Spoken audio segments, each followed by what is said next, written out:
ادویات کا وہ حصہ جو سب سے زیادہ خطرناک ہے۔ میرے اپنے گھر میں بھی برسوں سے ہم جب مرغی اگر لانی، چونکہ بچے تنگ کرتے ہیں تو لانی بھی ہو تو ہم پھر یہ کرتے ہیں کہ اس کا آدھا حصہ جو ہے سینے والا حصہ وہ لے کے آتے ہیں۔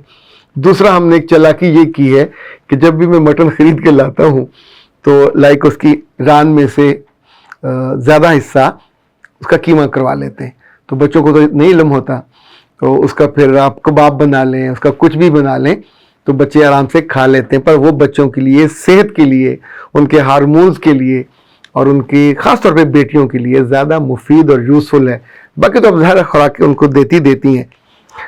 آپ کے بیٹے بیٹیاں سلامت رہیں، صحت مند رہیں، اور آپ اسی طور پہ ان کے لیے اچھا سوچتے رہو، چونکہ زندگی ہے ہی خوبصورت تب جب ہم اپنے آس پاس کے پیاروں کا خیال رکھتے ہیں۔ مقابلہ کرنے لگ جائیں، تھک جائیں، ان سے جھگڑنے لگ جائیں تو زندگی میں سے رس، خوبصورتی، رنگ سبھی روٹھ جاتے ہیں، ناراض ہو جاتے ہیں۔ اختر عباس کو دیجیے اجازت۔ السلام۔